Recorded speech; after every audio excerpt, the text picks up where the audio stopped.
আমি যখন ছোট ছিলাম খেলতে যেতাম মেঘের দলে। একদিন এক মেঘবালিকা প্রশ্ন করল কৌতূহলে, এই ছেলেটা, নাম কি রে তোর?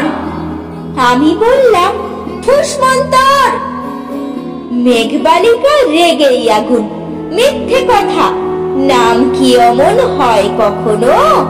আমি বললাম, নিশ্চয়ই হয়, আগে আমার গল্প শোনো।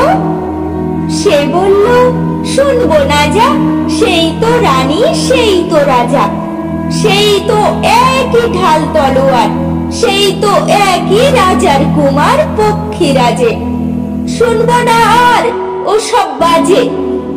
আমি বললাম, তোমার জন্য নতুন করে লিখবো তবে। সে বলল, সত্যি লিখবি? বেশ, তাহলে মস্ত করে লিখতে হবে, মনে থাকবে, লিখেই কিন্তু আমায় দিবি। আমি বললাম, তোমার জন্য লিখতে পারি এক পৃথিবী। লিখতে লিখতে লেখা যখন সবে মাত্র 2-4 পাতা, হঠাৎ তখন ভূত চাপলো আমার মাথায়।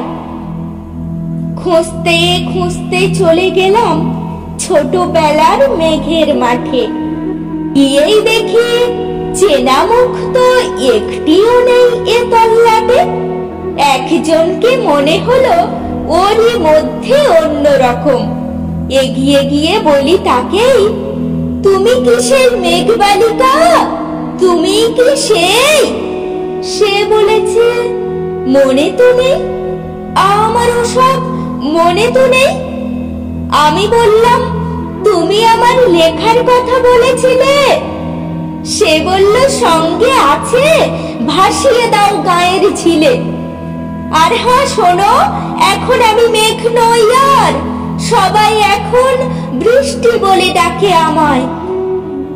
বলেই হঠাৎ এক পশলায় চুল থেকে নখ আমায় পুরো ভিজিয়ে দিয়ে অন্য অন্য বৃষ্টি বাদল সঙ্গে নিয়ে মিলিয়ে গেল খরস্রোতায়, মিলিয়ে গেল দূরে কোথায়, দূরে দূরে।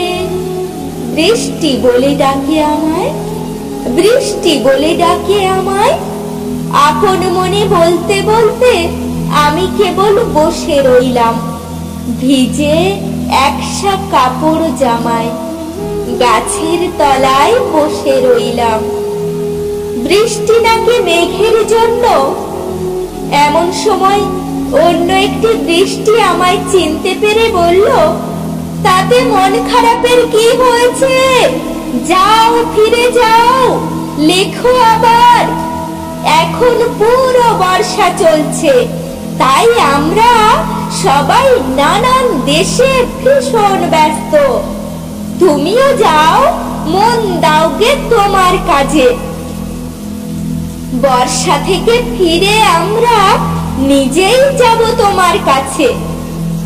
এক পৃথিবী লিখবো আমি, এক পৃথিবী লিখবো বলে ঘর ছেড়ে সেই বেরিয়ে গেলাম, ঘর ছেড়ে সেই ঘর বাঁধলাম গহন বনে। সঙ্গী শুধু কাগজ কলম, একাই থাকবো, একাই দুটো ফুটিয়ে খাবো, 2-1 মুঠো ধুলোবালি। যখন যারা আসবে মনে তাদের লিখবো, লিখেই যাব।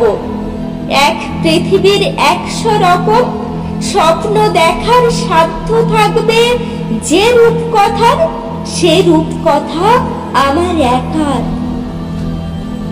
ঘাড় গুঁজে দিন লিখতে লিখতে, ঘাড় গুঁজে রাত লিখতে লিখতে, মুছেছে দিন, মুছেছে রাত।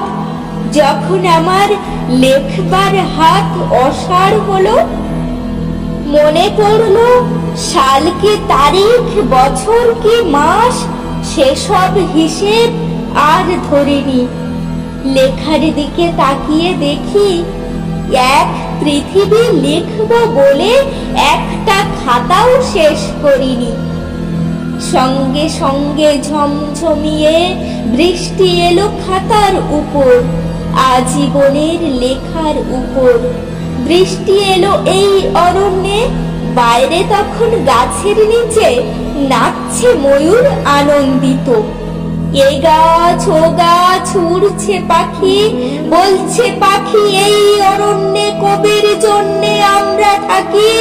বলছে ওরা কবির জন্য আমরা কোথাও, আমরা কোথাও, আমরা কোথাও হার মানিনি। কবি তখন কুটির থেকে তাকিয়ে আছে অনেক দূরে, নদীর পরে, বনের পরে, মাঠের পরে।